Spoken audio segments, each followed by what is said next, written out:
المواجهة في بينيتو فيا ميرين، ملعب فريق ريال بيتيس هنا في الأندلس، الملعب الذي يتسع ل60,000 متفرج، والملعب الذي يحتضن أحداث هذه المواجهة في هذه الجولة من منافسات بطولة الدوري الإسباني. لا ليغا، البارسا في صدارة جدول الترتيب، ويلعب اليوم هذا اللقاء، هذه المواجهة بانتظار بقية المنافسين، لكن يسعى بكل تأكيد للذهاب بعيدا من خلال تحقيق الانتصار والابتعاد. انياكي بينيا على مستوى بينيا في حراسة المرمى الذي راسية داخل المنطقة، ملعوبة خطيرة جدا، لكن رافينيا لا يكتفي بتسجيل الأهداف. الآن ينقذ برشلونة من خلال الكرة الماضية من على خط المرمى، القائد إلى خارج أرضية الميدان جدا، تعود من جديد. الله الله الله الله الله الله الله الله الله، أنا بقول بأنه بات مصدر أمان واطمئنان. أنا ما يلعب الكرة داخل منطقة المباراة اليوم أمام جديلة داخل منطقة الجزاء، محاولة غالبا خارج الديار، كرة بمحاولة يامال، لامين يامال الآن بعد العودة استغلال أي فرصة. روكي المباريات ال16 كاملة على شتيجن مباشرة، 31 هدف من أصل طريق كوندي، عرضية داخل المنطقة، عرضية داخل منطقة الجزاء، حلوة الكرة، رافينيا يرد تمريرة اللاعب لامين يامال، ولامين يضرب الكرة إلى خارج أرضية الملعب. هذه اللقطة لامين يامال الآن من جديد، الله الله الله الله الله الله، بالطريقة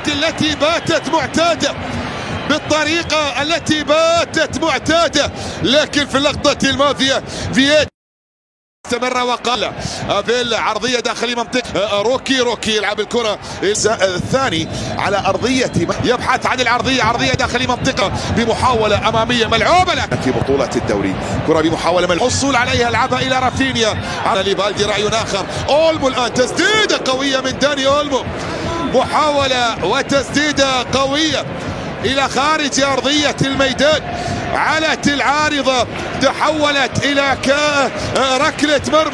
ركله مرمى. هذه البحث عن العرضيه، تغطيه دفاعيه، حسابي مايوركا، كره بمحاوله عرضيه بيتيس، الانتصار، كره بمحاوله صافره موجوده وخطا، ضحت برشلونه، ينطلق، يتوغل، يدخل تشيمي افيلا من لامين، انطلاقه بشكل مستمره وقائمه، تصل المحاولة مارتينيز، يبحث ويلعبها الى بالدي، لم تكن بالصوره الزلزولي في المباريات التي لعبها ال15، يبحث عن التقدم امام بارسي، شوف التمريرات بالدي او هذا كوندي، عرضيه داخليه، انطلاقه عرضيه، الله الله الله الله الله الله، هو الحل دائما وابدا، وامام البارسا لا تنعدم الحلول، دائما هنالك حل، دائما هنالك ليفا، دائما هنالك ليفاندوفسكي يواصل تربعه على عرش صدارة الهدافين، ويبقي البارسا على عرش البطولة، هكذا فك خط دفاع ريال بيتيس، وبهذه اللمسة السحرية من بيدري إلى كوندي إلى ليفاندوفسكي، يأتي هدف المباراة الأول، جملة في قريبا جدا، منافسا جدا، ابعاد رافينيا، تسديدة تأتي لكن تصطدم في سابالي، اصطدمت في سابالي إلى خارج أرضية الميدان، وصلت إلى ركنية، عرضية من لامين، إبعاد الآن، كرة أليخاندرو، الكرة لازالت مستمرة وقائمة، جاء اللعب إلى ليفاندوفسكي، استلام زالت مستمرة، انطلاق تحاضر جيوفاني لوسيلسو، بيتيس في حراسة قدم فيتور روكي، كرة بمحاولة ملعوبة مخادعة من بالدي إلى خارج أرضية الملعب، تصل إلى ركلة مرمى. هذا بارسا، كرة عن طريق لامين يامال، لامين أيضا ما هو قادم في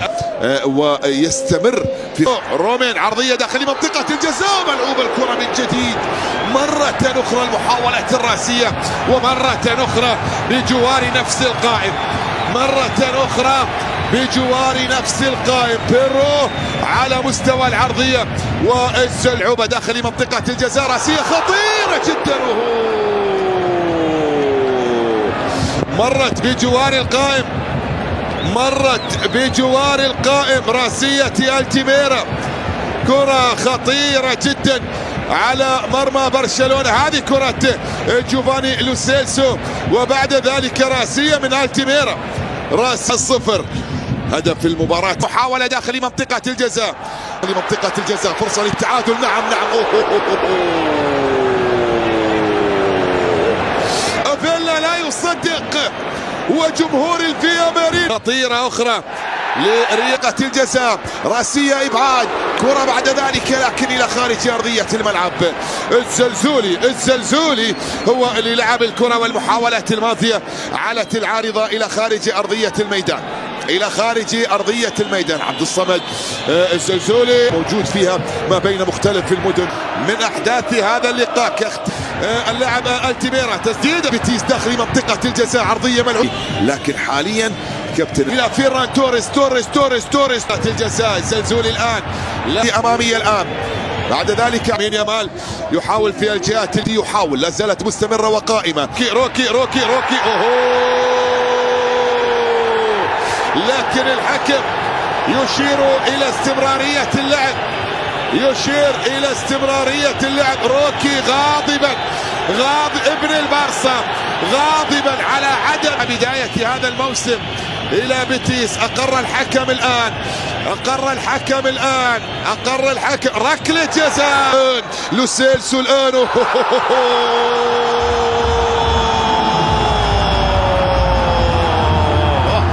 ابن التانجو يعدل لأبناء الأندلس لتعود الكفة للاتزان، ويسجل التعديل في فيا مارين. 1-1 يأتي هدف التعادل من علامة الجزاء عن طريق جوفاني لو سيلسو، يضع الكرة في المرمى. هذه الكرة، هذه المحاولة. الآمال كبيرة نعم. وفيران توريس مرة أخرى في التسلل. لامين يامال يبذل كل ما يمكن من أجل برشلونة.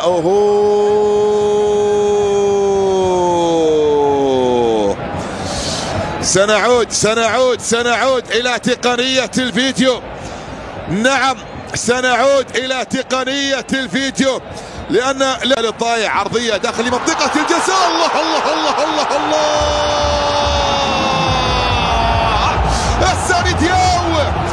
الساندياو البديل، وبطريقة في غاية الروعة يعيد أصحاب الدار ويسجل هدف التعادل.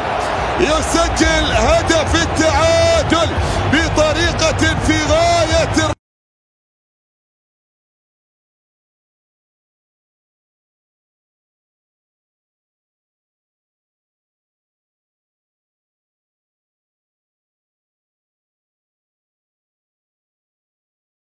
تعالى اقول لكم على طريقه تقديم كشري حلو قوي، بتغير في شكله وبتعجب الولاد جدا. بنجيب اي قالب عندنا، ويا سلام لو كان زي القالب ده، بس حتى لو اي طبق عادي يكون غويط مفيش مشكله. هنحط فيه المكرونه في الاول من تحت، وبعد كده هنحط الرز والعدس والشعريه بالشكل ده. ولو عاملين العدس لوحده هنحطه بعد المكرونه على طول، او قبل المكرونه كمان، وبعدين هنحط المكرونه وبعدين هنحط الرز. بس انا عشان عامله رز مع الشعريه حطيتهم فوق المكرونه مره واحده. بعد كده بدوس عليهم كويس جدا، وبعدين بقلبهم في طبق التقديم بيكون شكلهم كده. اقدر بقى احط صلصه الطماطم، بيبقى شبه الكيكه كده، بيبقى شكله حلو قوي في التقديم وبيبقى شكله شيك. وبعدين بحط عليها البصل المحمر من على الوش، ولو عندي حمص كمان بحطه. بحط معلقه كده من الصلصه على الجنب، وبعمل بيها شكل ديكوري كده زي المطاعم. وبقدم معاها بقى الدقه والشطه بتاعته في نفس الطبق، ويا ريت يكون كميات صغيره لكل واحد عشان يبقى حر في الكميه اللي هو يحطها لنفسه. طعمه حلو قوي وسهل وسريع، وانا منزله لكم فيديو كامل الفيديو اللي قبل ده طريقه تحضيره، وبألف هنا.